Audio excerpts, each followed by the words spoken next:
Hello everyone, welcome to this content video about Let It Die. You know, Let It Die, that one free-to-play game Gung Ho made about a skateboarding skeleton. Trust me, it gets weirder. So I had the idea of making this video a while back when I started to notice hidden things throughout the game.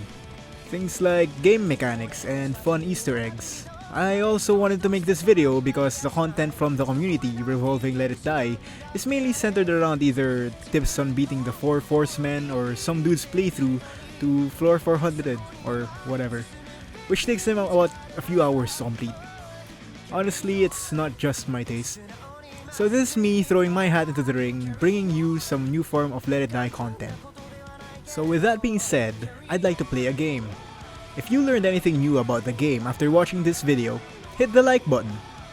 If you're new about all the secrets that I will present, then please feel free to hit the dislike button. Bear in mind that some of the secrets deal with content further up the Tower of Barbs, so if you don't want to get spoiled, you may want to leave now. Well, without further ado, let's get on to the 10 things I bet you didn't know about Let It Die. Number 1. Number 1 is centered around my favorite long-range weapon, the revolver. I found this one while I was messing around with it while waiting for the Jackals to spawn on the first floor. So, did you know that if you run out of ammo and you fire, nothing happens? But seriously, if you attempt to fire enough times without bullets while aiming down the sights, there's a small chance that confetti comes out. I found this interesting because it makes me wonder if the devs are hiding more things in the game. As a note, it doesn't work if you don't aim down the sights while firing without bullets.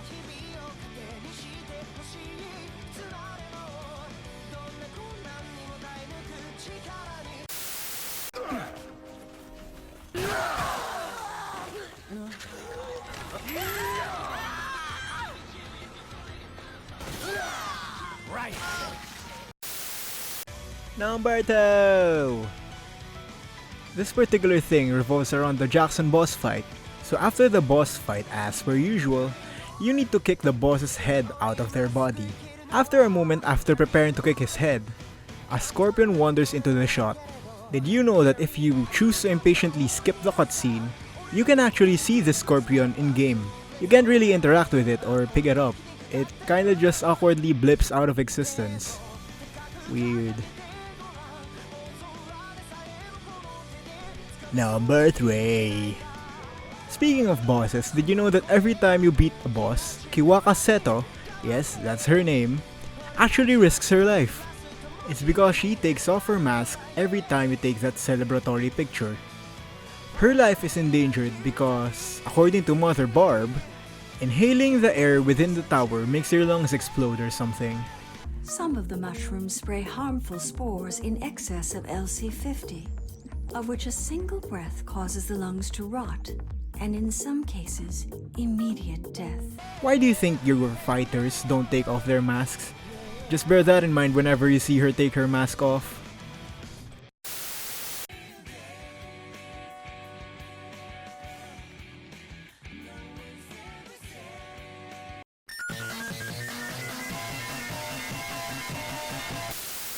Number yon. The game doesn't really talk about this mechanic, but I'd like to call this the dream sequence. And number 4 revolves around its existence. So, what you're seeing right now is a footage of it. In the dream sequence, you fight against your character in slow motion with nothing but your underwear. That's so deep! So every solid hit you land on your opponent grants you spilithium. As far as I know, the dream sequence only happens when you try to re-enter the waiting room while someone else is raiding it. Number 5. Did you know that the cutscene in every gate in Tengoku actually runs down buff timers? You can stuff your face with buff shrooms before the encounter beyond the gates, but if you watch the entire cutscene, you may notice that you may have kept the buff, but you lost most of the duration. Skipping the cutscene, however, lets you keep more of the buff timer. You know, you'd think that they'd stop the buff timers while you're watching the cutscene, but nope. I guess not.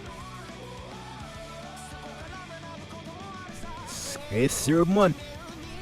Well, since we're in the topic of Tengoku, let's talk about the version of Koen found in this place. So you may know that his echolocation move now deals damage and can knock you off your butt. Well, you can block the wave to reduce damage, but did you know that you can actually assert dominance and perform a perfect block? This completely eliminates damage from the scream and makes you look cool while doing it.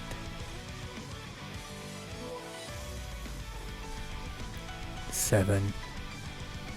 Did you know that mushrooms pulse when you hold them? Yeah, they kinda just rise and fall while you prepare to throw them. They're kinda weird. Ugh.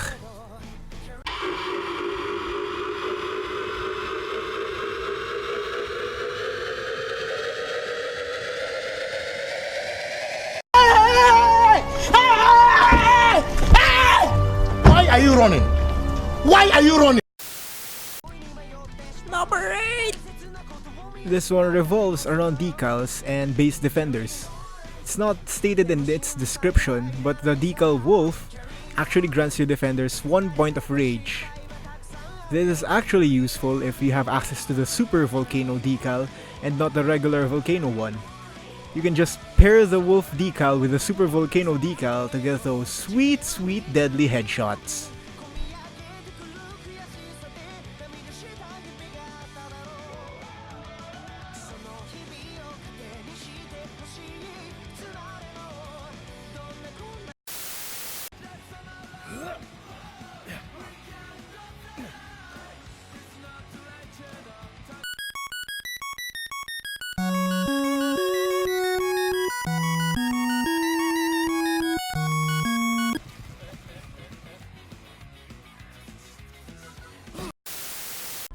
Number 9! Number 9 is about a hidden mechanic not mentioned in the game, but exists anyways. It's not really useful, nor does it give you any advantage while you're climbing a tower of barbs, in my opinion, but hey, it's a hidden mechanic. So anyways, did you know that if you hold down the interact button while switching weapons, you actually drop the item on the floor? Imagine finding about this mechanic while you're in the middle of an intense boss fight. Yeesh. Hey, that's pretty good.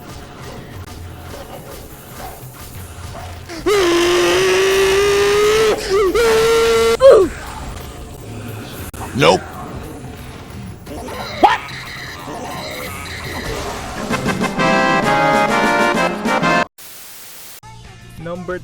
Hey, you actually made it to number 10. Good job. Lastly, did you know that haters only puke from poison if they are aware of your presence? Rude, am I right? Anyways, as seen in this clip, the haters poisoned, but when I approached them, they started puking their guts out.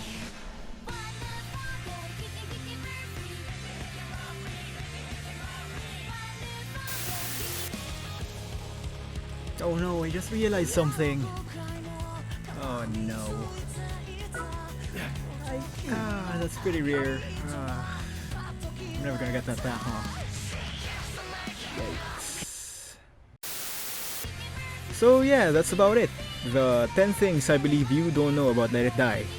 Remember to leave a like if you lost our little game or if you feel like it.